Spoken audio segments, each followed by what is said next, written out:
Hey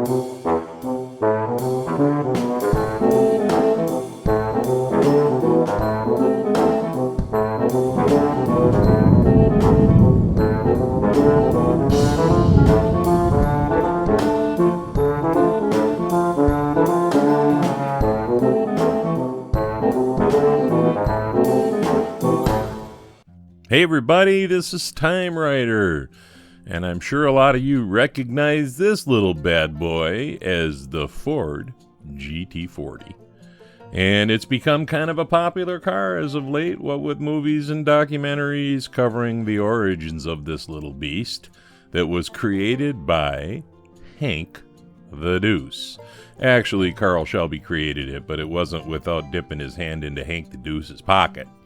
I've worked projects on this car 3 separate times up until this one, and you know, I've never actually did a true restoration of one of these cars, and I hate to tell you this, I'm not going to do one today either. I'm going to do a little RestoMod on this bad boy, so stick around. The body, of course, is in really good shape, as are most GT40s. I think they're too low to be damaged simply by stepping on them. Held together with 2 posts. How'd you like to go through life with a nickname like Hank the Deuce? Almost sounds like a card player, don't it? But I suppose when you got gazillion dollars, you don't care. Ooh, look what I found. I actually had to peel it open to see if there was a hidden message on the inside of it. As it turned out, it was just garbage. Thing came apart pretty easy. Had to drill a little bit on the rivet, or whatever you want to call it, that held that windshield in, but we'll collect up all our bits and pieces here and throw them in a little bin and go about the business of getting that windshield out.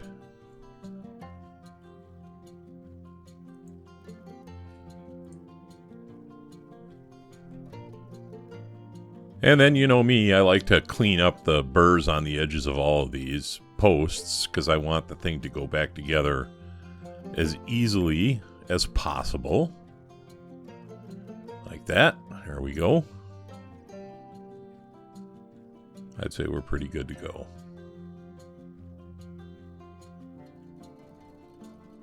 You know, they kind of gloss this over in the movie. But if you do any reading on it, you'll know that this car was actually based upon a Lola Mark 6 GT. And get my Anderson oiler here. And tap a couple of holes. You know, there was a time when Henry the Ford II was looking to redesign the Ford logo.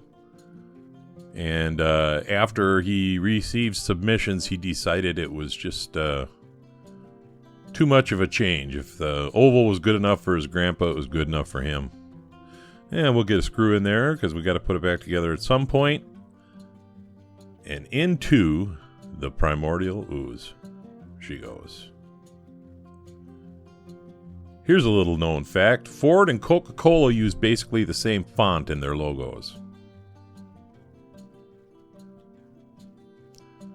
So now I gotta get these yellow wheels off so that I can strip this base. It was in pretty good shape, but I decided I was going to strip it and paint it anyway. So we get one of my little grinder bits, and I love how it takes off around the edges. If you do it right, that'll actually get the burr off for you. Like it did here. Boom. There's the backs. Boom. Now we're ready to take some paint off of this. And I actually decided that I was going to crack open my old bottle of Citrus Stripper, which is great for indoor use. I saw Paul use this stuff, and his looked actually kind of translucent, so I wonder if they too have changed their formula. It worked pretty good on the base. And once I got that thing out of the primordial ooze, you know me, it's time to start preparing it for paint.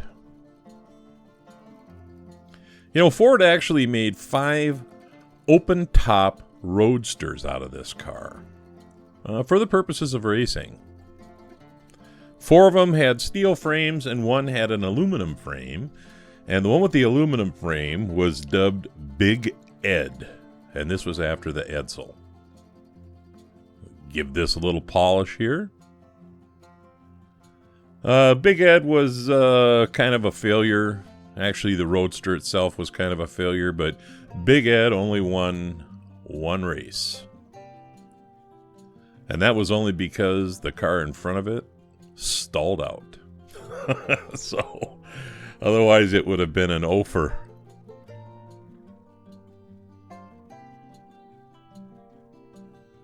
They actually auctioned one of the Roadster castings off just recently, in 2014. You know, on a side note, I ordered these little bits, and I love them because they're really great at getting into the crevices like this. But anyway, in 2014, the Roadster sold for $6.93 million.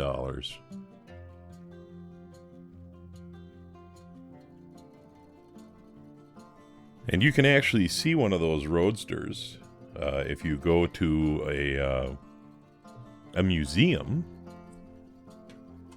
in England, in Surrey. They have one on display. A little bit of washing up fluid, as Marty likes to call it, and we'll clean up these plastic pieces so I can get ready to put the whole thing back together. I'm just rinsing the soap off with that water bottle is what I'm doing. Now, I painted this with Tamiya primer, actually. And in 1965, Matchbox did some kind of weird things with this car. That was the year that they produced the white one with wire wheels, which was one of the projects I did earlier. And then they also made some yellow ones. Now, when I got done painting the yellow one, I got to tell you, I was not happy with the paint. I don't know if you can see this, but there's a big old run right down there. And I had some discoloration that's really hard to see. And then along the body lines on this casting, occasionally you would get kind of a pooling effect that I didn't like. It's, again, really hard to see. But if you were looking at it, you would see it just like I did. It's particularly bad on this side. But anyway, I wasn't happy with it. So, back into the ooze it went. We'll try this again. After I got it out and cleaned it all up, I painted it with Duplicolor primer this time, which I like better anyway, and went about painting it yellow. And this was that kind of I always called it Fred got lucky last night yellow, which requires just a touch of red. These decals I got from Black Square, and you can see that blank one, that one there, that's my canary. You know, when that thing's ready to pull off, usually the decal is. And, you know, the funny thing is okay, now the decal is ready in my brain, right? And so I pick it up, and just that little pull caused a crease in the decal, which you can now see. That's how careful you got to be with these really thin decals. But I'm not going to wait 3 weeks to get a new one. I'm just going to put it together with this one, using my paper towel to wick some of the moisture off. And I'm not going to make you watch me fiddle with this thing until I was happy with how straight it was, but I'm pretty particular about this. But I'll move on. Here we have the base. I use a 2-in-1 paint for this that's primer and paint together.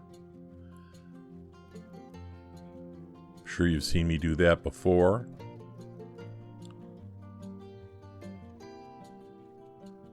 That turned out really nice. And then, of course, I use my, X35 semi-gloss clear. And if you're going to use this stuff, you got to be sure to shake it really good, because there's something in there that makes it semi-gloss. It'll look cloudy, but that's normal. And all that cloudiness will settle to the bottom, and what you'll wind up with is regular clear with super flat on the bottom or something like that. Anyway, so we are going to clean up this engine. You know, they called this a bundle of snakes. That's what they called the exhaust on this thing. Understandably. And cleaning up the axles. Polish the end a little bit with a sanding pad. And the reason I think that looks better than paint, I just do. And then I'm going to carve a little punt. I'm not going to use my drill press on this simply because I need to do a little more work getting that thing ready to use for rounding off posts, or axles, I should say. So this one I'm gonna hammer.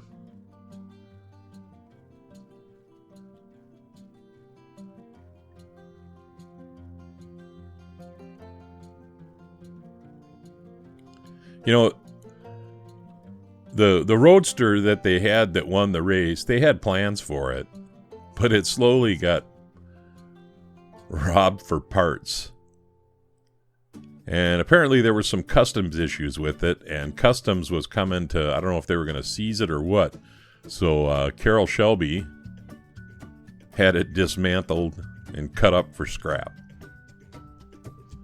It's like a $100,000 automobile. This is the Novus products that I've used before to clean windows. Works really well.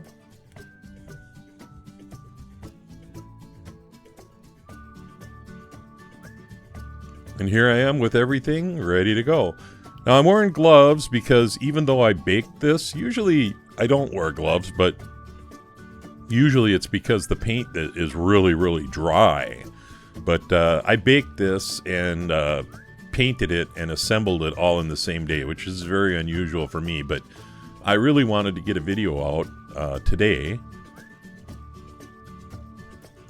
And I've got other things that I'm working on. I don't know if I'll have one out tomorrow, but I'm certainly going to shoot for Monday to have another video for you guys. What you saw me do there is I was using UV resin to hold the wheels on rather than... I used to use electrical tape, but I've found that the UV resin works every bit as good. Now, could you play with that? Probably not. But anyway, this is where we started, right? And it really wasn't in very bad shape, but, you know, I don't care.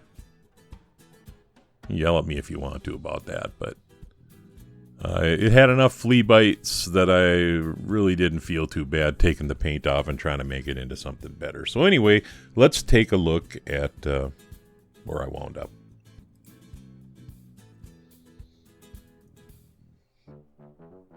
Well, there you have it.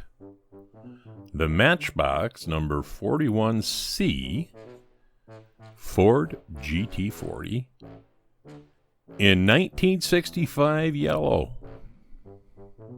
I hope you like it. I had a lot of fun doing it. There is going to be an episode of The Bench to follow the video, so stick around for that if you like that kind of thing. Thumb up, thumb down, doesn't matter to me. Make a comment, please be respectful. This is TimeRider, and I'll leave the light on for you.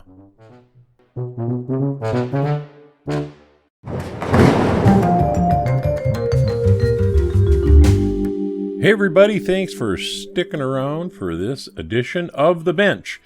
And next Saturday is the release of the Three Blind Mice GTO Judge. So If you don't see your name scrolling by on the screen right now, please let one of us know, because we're all old and we forget stuff. You know, speaking for myself, I love building with all the builders, and we've got a really good turnout this month. And when I was in Vegas and I talked to Paul, he's very excited about this build. He showed me his, which is a violation of the rules, but that's all right. How often do you meet somebody who lives halfway across the country, right? Anyway, he showed me his. Man, he really did a nice job. So next Saturday, the 28th, start watching for those videos. And then next, I think I had told you guys that I was going to take this little Beatnik Bandit and try to turn it back into a quasi-red line. And I was very fortunate, because my fear is always that when I take the paint off these things, I'll find a really crappy casting that they put a lot of thick paint on in order to make it look good. Such was not the case with this. So you can look forward to that one. I'm working on it right now. And I'm also working on this little Roadster. This was sent to me by Steve Wilson over in the UK. And ironically, I just picked up some new wheels that I'm going to try. And so look forward to that one. I'm talking like days, right? I mean, not weeks or anything.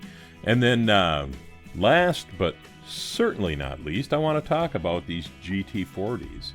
I was originally going to auction these three to donate the proceeds to Toys for Tots, but with everything that's going on right now, I don't feel right taking money from anybody, because right now we're all kind of Toys for Tots, you know, people not working and everything. So here's what I'm going to do. 1 week from today, using a random comment generator, I'm going to pick 3 names, and if you want them, I will send you one of these castings. First name picked gets to pick first, second name gets to pick second, and so on. Pardon my little blah, blah, blah, blah. Anyway, that's all I got for everybody today. Everybody be healthy, be safe, and I'll see you at the next build, which should be in a day or two. This is TimeRider signing off.